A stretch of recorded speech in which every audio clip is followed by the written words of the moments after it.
Hello student, welcome to my channel DM primary education. আশা করি সবাই খুব ভালো আছো। যদি কেউ চ্যানেলটিতে নতুন হয়ে থাকো তাহলে অবশ্যই চ্যানেলটি সাবস্ক্রাইব করে আমার সঙ্গে থাকো।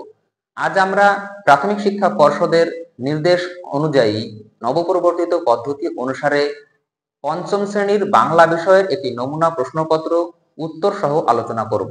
চলো তাহলে শুরু করা যাক। দেখো তাহলে প্রশ্নপত্রটি শুরু করছি। প্রথম পর্যায়ক্রমিক মূল্যায়ন 2025, পূর্ণমান 20, সময় 40 মিনিট, পঞ্চম শ্রেণী, বিষয় বাংলা, শিক্ষার্থীর নাম, ক্রমিক সংখ্যা, বিদ্যালয়ের নাম, প্রাথমিক শিক্ষা পর্ষদের নির্দেশ অনুযায়ী নবপরিবর্তিত পদ্ধতি অনুসারে। এবার দেখো প্রশ্নগুলি এক দাগের সঠিক উত্তরটির নিচে দাগ দাও। ক দাগে আছে এক রকমের হাঁসের নাম হলো সোনা, পুনো, কালী, বালিহাঁস। সঠিক উত্তর হবে বালিহাঁস। খ দাগ সুরবীর ছিলেন একজন সর্দার, আদিবাসী রাজা, বটজীবী, যাত্রা শিল্পী। সঠিক উত্তর হচ্ছে আদিবাসী রাজা। গ দাগে আছে মোড় বলতে বোঝানো হয় গোল, বাঁক, যোগ, চওড়া। উত্তর হবে বাঁক। ঘ দাগের প্রশ্ন ভারতবর্ষের বিখ্যাত মরুভূমিটি হলো গোবি, সাহারা, থর। সঠিক উত্তর হচ্ছে থর। এবার দেখো দুই দাগের প্রশ্ন আছে শব্দার্থ লেখো। হাতিতে টানা গাড়ি। উত্তর হবে পিলপে গাড়ি। খ দাগে আছে আদেশ। উত্তর হবে নির্দেশ। গ দাগে আছে উটকো। উটকো কথার অর্থ হলো অপরিচিত। ঘ দাগে আছে লোধা। লোধা একটি উপজাতির নাম। তিন দাগে দেখো আছে বিপরীত শব্দ লেখো। ক দাগে আছে শুকনো। শুকনো এর বিপরীত হলো ভিজে। খ দাগে আছে পদ্য। উত্তর হবে গদ্য। গ দাগে আছে ঝাল। উত্তর হবে নোনতা। ঘ দাগে হবে ফিকে। উত্তর হবে গাঢ় বা ঘন।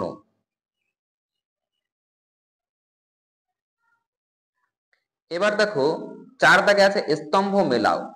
ক এবং খ স্তম্ভ মেলাতে হবে। বাঁদিকে আছে চৌকিদার, দুরন্ত, চাঁদ, পাগল। ডান দিকে দেখো আছে শশী, উন্মাদ, পাহারাদার, দুষ্টু। চৌকিদারের সঙ্গে মিলবে পাহারাদার, দুরন্তর সঙ্গে মিলবে দুষ্টু, চাঁদের সঙ্গে মিলবে শশী, আর পাগল হবে উন্মাদ। এবার দেখো পাঁচ দাগে আছে সন্ধি বিচ্ছেদ করো। ক দাগে আছে উন্মাদ, খ দাগে আছে দুরন্ত, গ দাগে আছে ফেরিওয়ালা, ঘ দাগে আছে উৎখাত। এগুলোকেও সন্ধি বিচ্ছেদ করতে হবে। দেখো তোমাদের প্রশ্নপত্রে পাঁচ দাগে যে সন্ধি বিচ্ছেদ করতে বলেছিল সেই সন্ধি বিচ্ছেদগুলো আমি বোর্ডে আলাদা করে পড়ে দেখাচ্ছি। প্রথমে দেখা আছে উন্মাদ। উন্মাদ হবে উৎ যোগ মাদ, উন্মাদ। দেখো তারপর দুরন্ত। দুরন্ত হবে দু বিসর্গ যোগ অন্ত। এরপর দেখো ফেরিওয়ালা। ফেরি যোগ ওয়ালা। উৎখাত হবে উৎ যোগ খাত।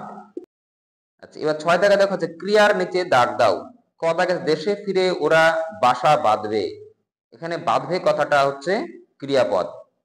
পরে হচ্ছে খ দাগে সাতটা বেড়াল পোষেন ছোট বড়। এখানে ক্রিয়াপদ হচ্ছে পোষেন। গ দাগে আছে এখন কেউ চাঁদ দিয়ে বছর হিসাব করে। এখানে হচ্ছে হিসাব করা। হিসাব করাটা হচ্ছে ক্রিয়াপদ হবে। ঘ দাগে দেখো আছে হাত গলিয়ে ঘরের ছিটকেনি দিতুম খুলে। এখানে উত্তর হবে খুলে। খুলে হচ্ছে ক্রিয়াপদ। আচ্ছা এবার দেখো সাত দাগে আছে বাক্য রচনা করো। ক দাগে আছে মরুভূমি। মরুভূমিতে বাক্য রচনা করবে। মরুভূমিতে কাঁটা জাতীয় গাছ জন্মায়, বা যে কোনো বাক্য তুমি লিখতে পারো। খ দাগে আছে ক্ষীর। দুধ দিয়ে ক্ষীর জাতীয় মিষ্টি তৈরি করা হয়। এবার আট দাগে দেখো প্রশ্নগুলি আছে। নিচের প্রশ্নগুলির উত্তর দাও। গল্প বুড়োর ঝোলায় কি কি গল্প আছে। উত্তর হবে পক্ষীরাজ, দত্তি দানবের গল্প আছে। খ দাগে প্রশ্ন দেখো আছে হাবু কোথায় গিয়ে কার কাছে নালিশ জানিয়েছিল। উত্তর হচ্ছে হাবু থানায় গিয়ে দারোগা বাবুর কাছে নালিশ জানিয়েছিল। গ দাগে দেখো আছে গায়ের নাম হাতিঘর হলো কেন। উত্তর হবে এই গায়ে এক সময় হাতি পোষা হতো, তাই গায়ের নাম হাতিঘর। ঘ দাগে দেখো আছে বাইরে বেরিয়ে এসে কবি শহরকে কেমন অবস্থায় দেখলেন। উত্তর হবে বাইরে বেরিয়ে এসে কবি শহরকে ঝিম ধরা অবস্থায় দেখলেন। উমদাগের প্রশ্ন দেখো আছে, বিমলাকে সারাদিন কোন কোন কাজ করতে হয়? বিমলাকে সারাদিন বিভিন্ন রকমের কাজ করতে হয়, যেমন ছোট ভাইকে কোলে নেওয়া, দাদাকে খাবার সময় নুন এনে দেওয়া, বড়দের পান খাওয়ার সময় চুন এনে দেওয়া, ছাগলের নোটে গাছ কেটে ছাগল তাড়িয়ে দেওয়া, এ ধরনের বিভিন্ন কাজ বিমলাকে করতে হয়।